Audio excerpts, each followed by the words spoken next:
My name is Ellams. I'm reading from my new book, The Half-God of Rainfall. I think I'll start from the beginning. Act 1, Book 1.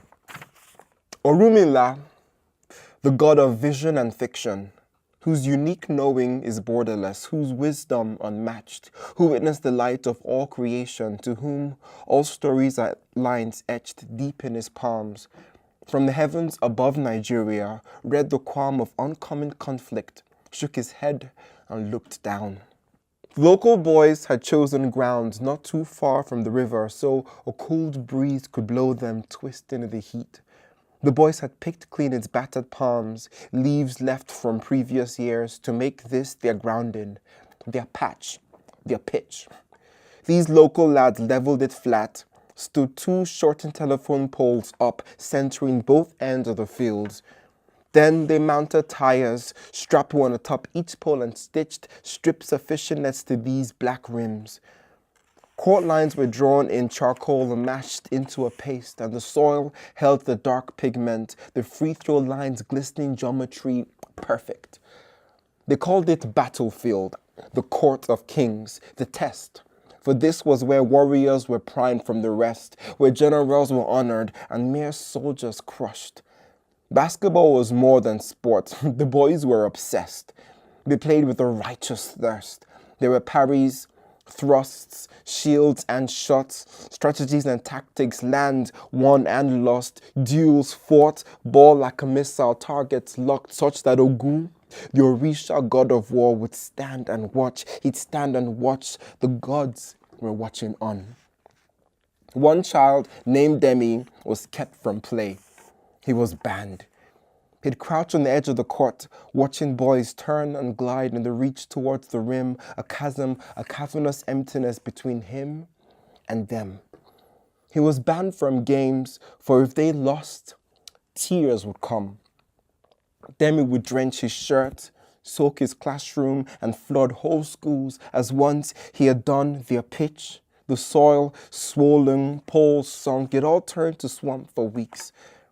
Their lifeblood, the balletic within them, their game had been stalled. They never forgave him turning their worlds to mud. They resented more than they feared Demi and called him town crier, loud, mercilessly chanting this as they crossed over the brown orb, dribbling. They'd call, town crier, watch this. They worshipped Michael Jordan, ripped his moves from old games. They'd practiced trash talking, those dark boys, skin singing to the heat. They tried to fit Nigerian tongues around American accents. Close, but not close enough. That all you got, man. Gotta do better, man. Your mama so fat, giant clothes no fit cover her ass. Till the fist fights broke through the game and war spilled out, the gods laughing, the ball rolling towards Demi. So that they bent to scoop it up, desperate to join their lost quarrel. And all they asked for was one shot. The 4'4" of him quivering on the court. No, said Bolus, too tall, the king of the court.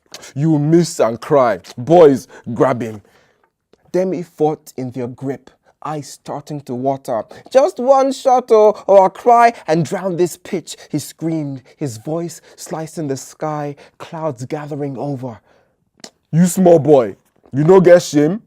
Remember this belt. Pass the ball before I whip you even harder. But the king's voice hushed as the earth began to melt. The soil dampened, telephone poles tilt, and great tears pool in Demi's wild eyes. Far off, Modupe felt that earth wane.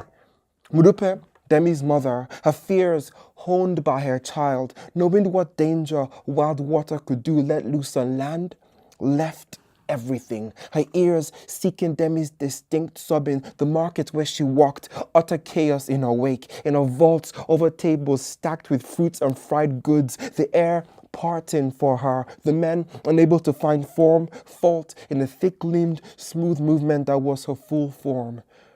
Back at the court, Demi held on as the boys watched around his pinned-down form beneath the threatening storm. One shot, oh, just one, the arena turning mulch beneath them. Alarmed, the king yelled, fine, but shoot from where you lay. Demi spat the soil out his mouth. hunched till he could see one dark rim, gathered his saw back into him, and let fly the ball, his face down, crunched. Years later, Bolu would recount that shot. Its arc, its definite flight path, the slow rise, peak, and wane of its fall through the fishing net.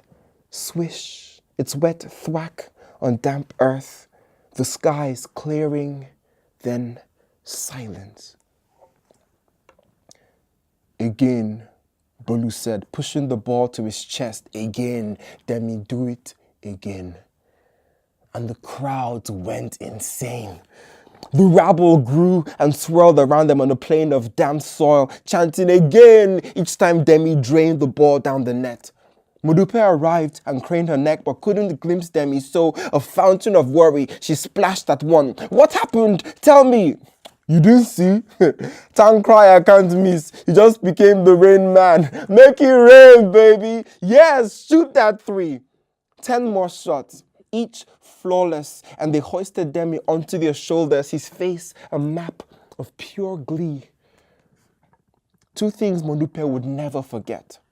That glee when Demi became the rain man was the second. The first, the much darker, how Demi was conceived.